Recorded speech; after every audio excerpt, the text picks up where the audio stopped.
In this video, I'm going to cover some more examples on how to solve systems of equations using substitution. However, these are going to be a little bit more difficult because I'm going to include decimals and perhaps fractions, okay? So for this first example, we have y equals 0.7x minus 3 and y equals negative 0.3x plus 8. So for this, since both of them are already in y equals, okay, so this is y equals and this is y equals, we can actually skip step number 1. Remember, step number 1 was to solve for a variable. So since both of them are solved for y, we can actually set them equal to each other. So y is equal to all this and y is equal to all this. Therefore, these two things are equal to each other, okay? So we're going to go right into step number 2, which is to solve for a variable. So solve for one of them. Close this again. So we have 0.7x minus 3 is equal to all this. So negative 0.3x plus 8. Okay. So just because it has decimals, don't freak out. The process is still the same. We're trying to get all the x's on one side and the numbers on the other. So I'm going to go ahead and move my negative 0.3x to the other side. So this, I'm going to go ahead and do the opposite. So plus 0.3x and plus 0.3x. So I'm doing that so I can get rid of this on this side. That will get rid of this entire thing.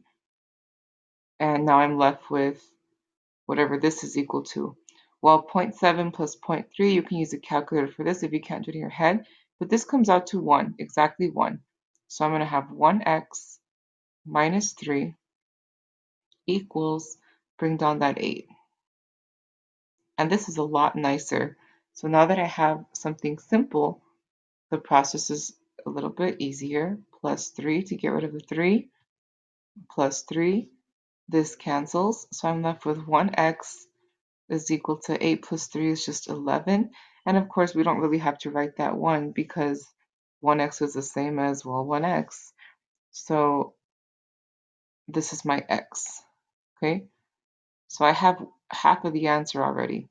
My next step is to find the y value. So I'm going to take one of my originals. Let's say I'll take the first one. So y equals 0.7x minus 3. And I'm going to plug in this x right here. So that leaves me with y equals 0.7 times 11 minus 3. And again, because we're dealing with decimals, you may use the calculator for this part if you're not good at doing these kind of calculations, okay? So 7 times 0.7 times 11, this is going to give me 7.7 minus 3, bring that 3 down, and then we just simplify. So 7.7 minus 3 is going to be 4.7, so y equals 4.7, and that's it. So my solution for this weird system, this decimal system, is at 11, 4.7. One thing to note about these, because we're dealing with decimals, it can be more of an approximation, which means that if I were to compare this to the graphing method, I might be a few decimals off. As long as I'm, pretty close, the answer should be fine, okay? So let's go ahead and look at one more, and I believe, here it is. I made this one up. So this one, the numbers are completely made up. It's not going to come out as nice as the first one. So let's see how we do this. First of all, they're both in y equals again, so we do not have to solve for a variable because we already have them both in y.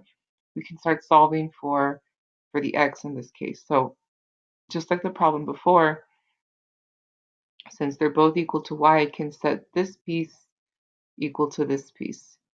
In other words, y is equal to y, therefore this whole thing is equal to each other. Okay, so 1.2x minus 10 is equal to 0.4x plus 7. And just like the previous problem, I want to solve for x, which means all the x's have to be on one side.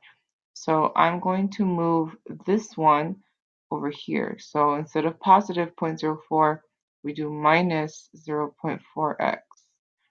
Same thing on this side. Okay, so again, if you can't do this with in your head, you're welcome to use a calculator. Okay, so this is going to come out to 0.8x. So this right here is 0.8x. Bring down that minus 10 equal to, this entire thing is gone because we already canceled it. Bring down the 7.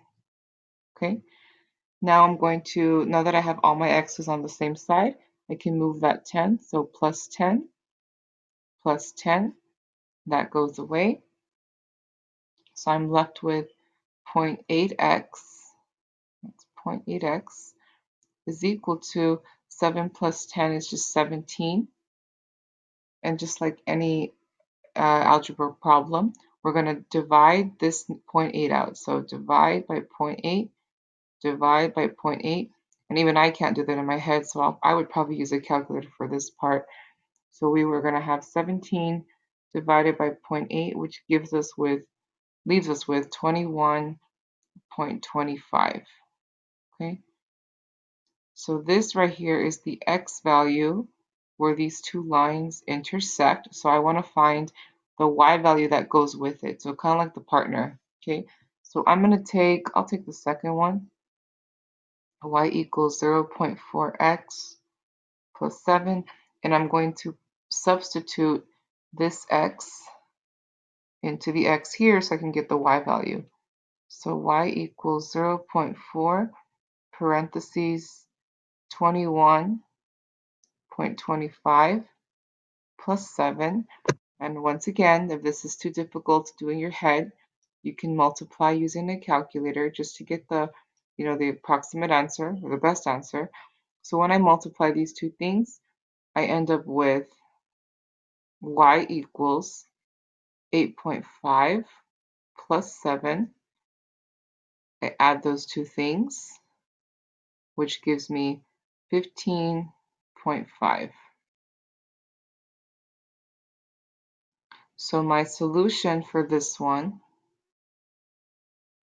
okay, my solution for this system that I completely made up is going to be at x equals 21.25. So 21.25 is the x value, comma 15.5. And once again, this represents the point of intersection where these two lines cross, where they are equal to each other. Okay, so for the project we're currently doing in class, if you're in my class, this is the one you're going to probably be using this method. Okay, and that's it. If you have any questions, you can come see me during the tutoring hours.